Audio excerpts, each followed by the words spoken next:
Hi everyone, welcome to a Broken Meeple Blitz review, and today we're looking at Day of the Dead.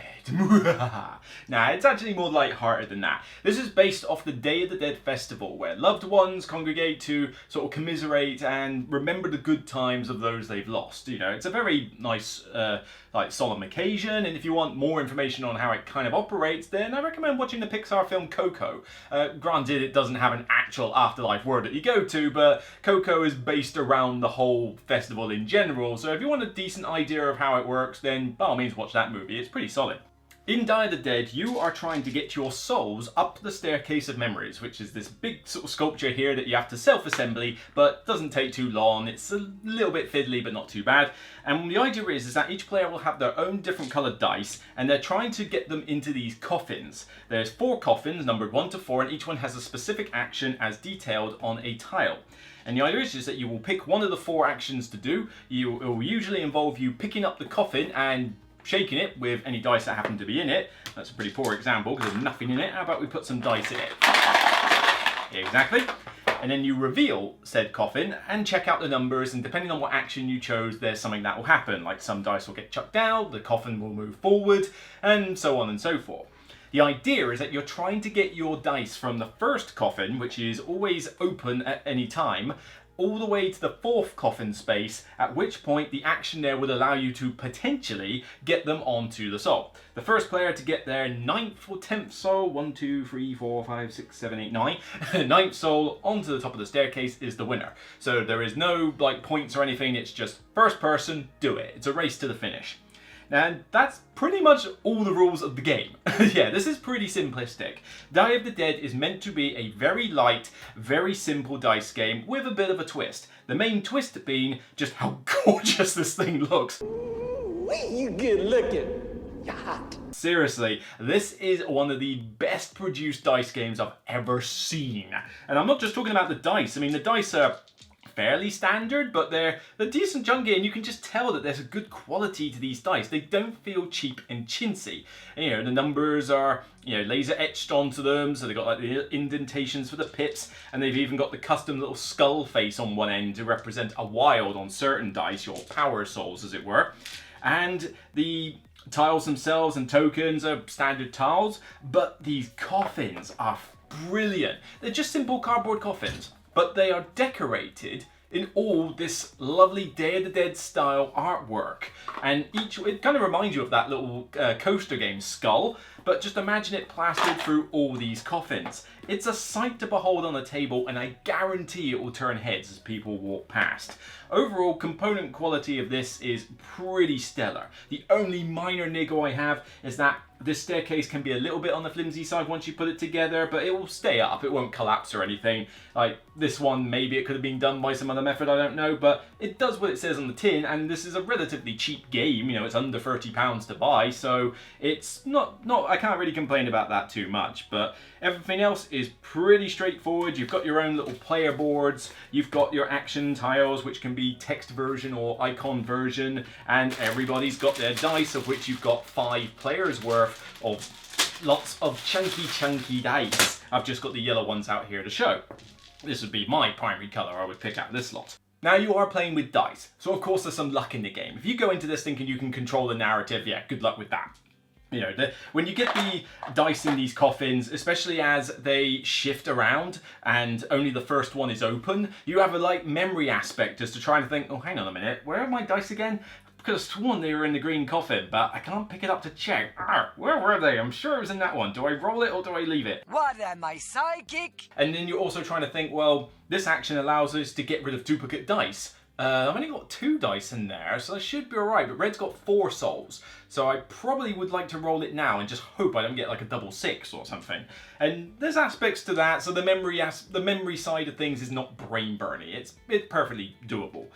But other than that, it's just a case of deciding which of the 4 actions to do and trying to mitigate the circumstances as best you can. There's going to be an element of chaos, particularly if you go all the way up to 5 players, but then 5 players makes for a very fun, chaotic light game as these coffins constantly keep shifting around, your dice are in all sorts of different places, and you're like, I'm trying to get into the end. No, don't loop it back round, for crying out loud. It's it's pretty light-hearted. Now, the game is super fast. This game boasts a playing time of up to 45 minutes, and that's not a lie. This game should not take you more than 45 minutes to play. In fact, with less players, you could probably get it done in half an hour. And that's including the teach, because there really isn't a lot of rules here. I mean, this is the rule book, and some of it is like alternate stuff, and we're talking massive font here. Not much in the way of pictorial examples, although there are a few, but like I say, there's barely any text to read. It's a very simple game. I never need to refer to this, except for possibly the tokens, where these ones like let you move the coffins at the start of a turn, or they let you stick a die in a coffin before it's rolled. You know, they let you do these little game breakery things. Sometimes I have to remind myself what they do, but then, lo and behold, there's tiles to tell you what they do anyway. And for a nice little added bit of replay value, they've got two sides, including your player boards. Your player boards allow you to store dice, but if you flip it to the B side, they've also got a special power, pretty minor special power, but it's a special power that each player has, and frankly, you might as well just teach the game with it, because there's not much reason to leave them out. It's that simple. But here you've got A and B sides for the abilities. So for example, the candle, A side, play before any player chooses a casket, move them. Nice and simple. Or do you want the B side? Play before any player chooses a casket, swap to adjacent caskets. Okay, that's something a little bit different. And the rest are kind of the same. I mean, one lets you change the value of a die, one lets you stick a die in a thing before you actually shake the thing, and another one lets you have a little peek and go, oh, I don't like one of your dice in there, yoink, and remove it. So, you know, a little bit of take that, but not like really horrible take that. If you've got 5 dice in there and everybody else has got 1, chances are you're the one who's going to get picked on. You kind of expect it. That's pretty much all I can really say. It's a very light, very simple, very thematic for what is a dice game. And I say thematic, I mean, it's not like you're actually commiserating like loved ones here. It's more the fact that the theme and the artwork and the flavor is very strong. Everything is evocative, everything is colorful. It just pops on the table, and I have a blast with it. It's just very light-hearted. Now, do I want to play this over and over again? No. This is one that I would bring out every now and again. You know, every now and again I feel like a light game, I just want to have some fun with dice. This one will do me nicely. The other problem is that it's not very compact. With this and the coffins and everything else, there comes a price, and the price is size. This box is thin, so it will sneak into a cubbyhole on your shelf, but it is about as wide as any sort of Ticket to Ride game on there. So this is not exactly a travel game. It's going to take up some space in your bag. It's the price you pay for this production quality, I'm afraid. But all in all, I really enjoyed this one. I'm giving this a solid 8 out of 10 with a seal of endorsement. I would give it higher if it was a bit more compact, if maybe there was a little bit more mitigation of the dice in there, and the fact that at 5 players, despite working for 5 players, it can be a little bit on the chaotic front, but I still really enjoy this one. It's just nice, light, and compared to a lot of other dice games which are roll and writes or based on some boring theme that's not particularly interesting or nice to look at, this one at least gives me a funky little cardboard staircase. It gives me some of the best die shakers I've ever seen, you know, on this cardboard coffin box, brilliant idea, and even introduces a little bit of replay value with the tokens and player powers. Add to that a solid component quality, and you've got yourself a dice game that I feel is going to fly under the radar, and that makes me feel a little bit sad because, honestly, I think this is one of the better dice games out there, and you should definitely give this one a look if it takes your fancy. So that's it for me on this Blitz review. If you like what you see, please consider leaving a thumbs up for the video. It means the world to me to know you appreciate the content.